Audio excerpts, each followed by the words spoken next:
मेरे प्यारे बच्चे, कैसे हो तुम? तुम्हारे महादेव जी का प्रत्येक संदेश तुम्हारी सत्यता को प्रमाणित करता है और तुम्हारे जीवन में सभी घटनाओं का अवलोकन भी करता है। तुम्हारे महादेव जी चाहते हैं कि तुम अपने बारे में सब कुछ पहले ही जान सको, क्योंकि बाद में जानने से क्या फायदा जब तुम्हारा पहले काम ही बिगड़ गया हो और तुम्हारा नुकसान भी हो गया हो। मेरे बच्चे, ऐसा भी तो हो सकता है कि तुम मेरे संदेश को सुनकर, इसमें बताई गई अपनी सारी बातों को जानकर अपने उस नुकसान को रोक भी तो सकते हो। यही तुम्हारे लिए बेहतर होगा। यदि मेरी बात तुम्हारी समझ में आ रही है तो मेरे इस संदेश को अंत तक पूरा सुनिए। इसे बीच में छोड़कर जाने की भूल न करें, क्योंकि तुम्हारी भूल की वजह से ही तुम्हारे जीवन में जितनी भी समस्याएं उत्पन्न होती हैं, सब उसी का परिणाम है। और यदि तुम ऐसा करते हो तो तुम्हारे साथ कुछ भी शुभ घटित हो सकता है, जिसके जिम्मेदार तुम स्वयं होगे। मेरे बच्चे, तुमने एक बहुत बड़ी भूल की है। इतनी बड़ी भूल की है कि जिसका परिणाम तुम्हारे आगे आने वाले भविष्य के लिए बहुत ही भयंकर हो सकता है। क्योंकि जो तुमने भूल की है उसे तुम्हें नहीं करना चाहिए था। ऐसा करने से तुमने अपने आप में ही नुकसान कर लिया है और तुम कभी भी वह सब नहीं कर पाओगे जो तुम चाह पाओगे। इसलिए मेरे बच्चे, आज मैं तुम्हें तुम्हारी भूल का आभास करवाने के लिए तुरंत तुम्हारे पास आया हूं, क्योंकि अभी भी तुम्हारे पास कुछ शेष समय है। यदि तुम मेरी बातों को मानकर उस पर सुधार कर लोगे तो आगे चलकर तुम्हारे जीवन में जो भी दिक्कत है, मुसीबतें आने वाली हैं, वह सब नहीं आएंगी और तुम्हारा जीवन खुशियों से भरा रहेगा। तो मेरे बच्चे, तुम्हारे महादेव जी तुमसे एक छोटी सी प्रार्थना कर रहे हैं। यदि यह मेरी प्रार्थना तुम स्वीकार करते हो तो मेरे वीडियो को लाइक करके और हमारे चैनल महादेव का आशीर्वाद को सब्सक्राइब करके कमेंट में जय माता पार्वती, ओम नमः शिवाय, हर हर महादेव, जय बजरंग बली और जय श्री राम लिख दीजिए। जैसे ही आप कमेंट बॉक्स में इतने नाम की हाजिरी बजाएंगे, वैसे ही हम सभी की कृपा तुम पर सदैव के लिए बनी रहेगी और तुम अपने जीवन में खुशहाल जीवन जी पाओगे। तो मेरे बच्चे, क्यों ना तुम मेरे साथ मिलकर अपने जीवन को सुनहरा और साकार बनाने का काम कर लो। क्यों इधर उधर भटक रहे हो? क्यों दूसरों की मनगढ़ंत बातों में फंसे हुए हो? वे लोग तुम्हें कुछ नहीं देने वाले हैं, बस तुम्हें मीठी मीठी बातों में फंसाकर तुम्हें ऐसे जाल में डाल देंगे कि जहां से तुम्हारे लिए निकलना बहुत ही मुश्किल हो जाएगा। और यदि तुम मुझ महादेव के साथ रहोगे और मेरी बताए गए कार्य को करोगे तो तुम्हें उसमें जीत अवश्य मिलेगी।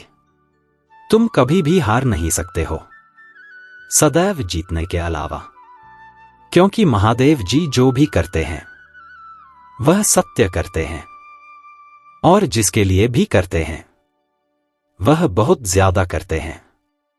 मेरे बच्चे, लोग तो तुम्हें भड़काएंगे, धमक आएंगे और तुम्हारा मार्ग भटकाएंगे, जो चाहते हैं कि तुम कोई भी कार्य में सफल न हो सको। तुम इसी तरीके से यूं ही हाथ पैर हाथ धरे बैठे रहो और जहां जहां पर तुम अपना कार्य करो वह कार्य कभी भी पूर्ण ना हो और तुम अपने जीवन के अंधकार की ओर धंसते चले जाओ। फिर तुम्हारा वहां पर कोई हाथ पकड़ने के लिए नहीं आएगा कि हे मित्र, आओ मैं तुम्हें इस अंधकार से बाहर निकलूंगा। फिर तुम क्यों उनकी बातों का पालन कर रहे हो? मेरे बच्चे, सबसे पहले तो तुमने जो भूल की है वह मैं अब तुम्हें बताने जा रहा हूं। तुम्हें ऐसा नहीं करना चाहिए था। मेरे बच्चे, एक दिन तुम्हारे घर एक साधु के भेष में भिक्षुक आया था, जो तुम्हारे घर में भिक्षा मांग रहा था। उसकी दशा बहुत ही खराब थी। वह फटे पुराने कपड़े पहने हुए था और उसके मस्तक से एक तेज चमक रहा था। वह तुम्हारे दरवाजे पर खड़े होकर जैसे ही भीख के लिए पुकार, तो तुमने उसे सीधे मना कर दिया। जाओ, तुम्हें यहां कुछ नहीं मिलेगा। तुम लोगों का रोज रोज का यह धंधा है।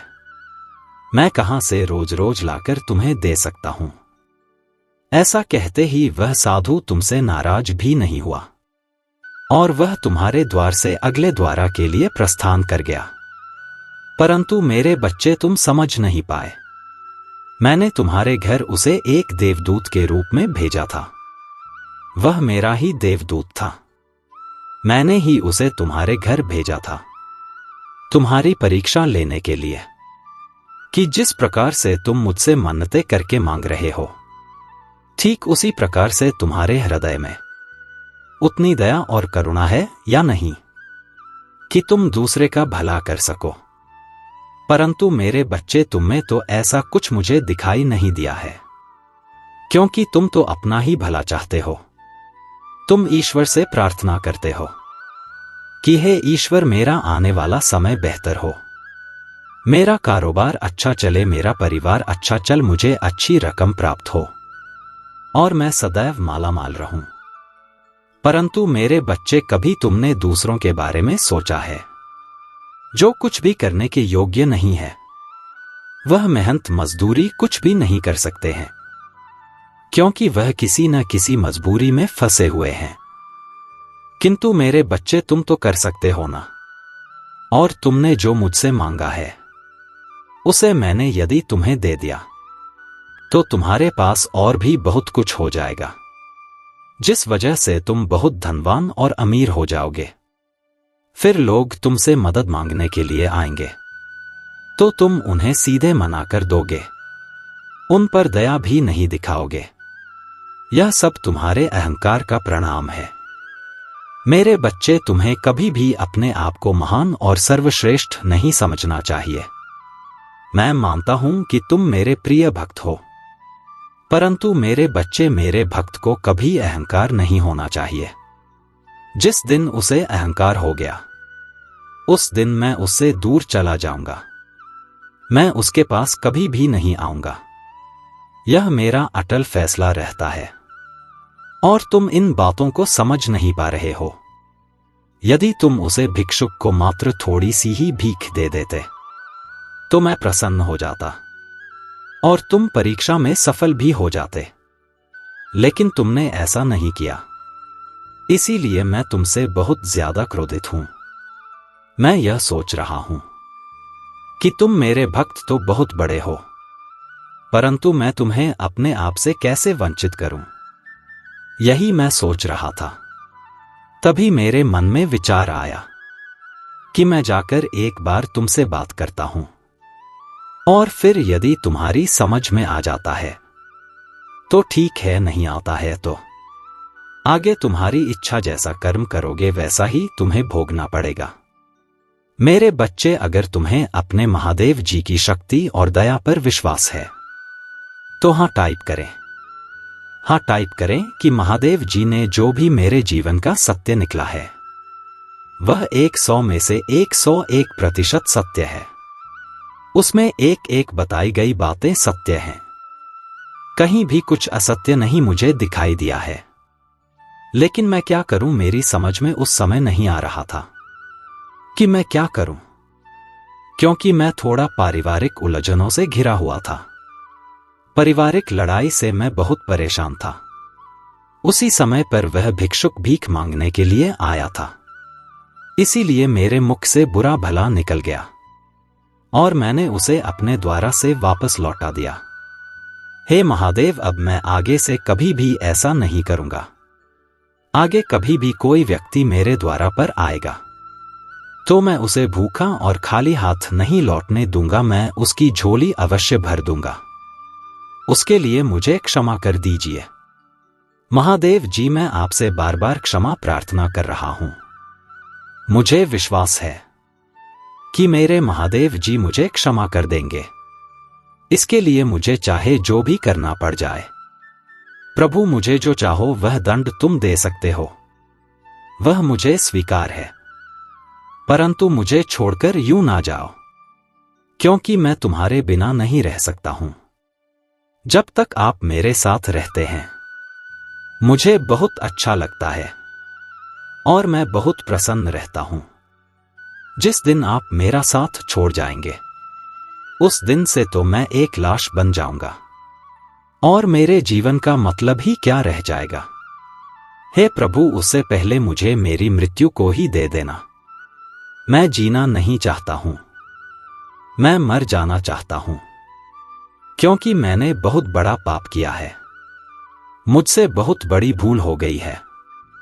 मेरी प्रभु, अगर आप मुझे क्षमा करते हैं तो मैं अपनी भूल का प्रायश्चित अवश्य करना चाहूंगा। मेरे बच्चे, मैं महादेव हूं। मेरे अंदर दया, करुणा भाव और प्रेम कूट कूट कर भरा हुआ है। इसलिए मैं कभी भी अपने भक्तों को इतना कठोर दंड नहीं दे सकता हूं। इसीलिए मैं तुम्हें यह सब बताने आया था। अब आगे से तुम ऐसी भूल नहीं करोगे, तो मैं तुम्हें क्षमा करता हूं और तुम्हें आशीर्वाद भी देता हूं कि तुम अपने हर कार्य में सफल हो जाओगे। परंतु मेरे बच्चे, अब मेरे पास समय बहुत कम है। अब मैं चल रहा हूं। मुझे अगला भी कोई कार्य करना है। अगले दिन मैं तुम्हारे जीवन से जुड़ा हुआ संदेश लेकर फिर उपस्थित हो जाऊंगा। तब तक मेरी प्रतीक्षा करना। तुम्हारा कल्याण हो। जय भोलेनाथ। ओम नमः शिवाय। हर हर महादेव। जय माता पार्वती। जय श्री राम। जय हो बजरंग बली।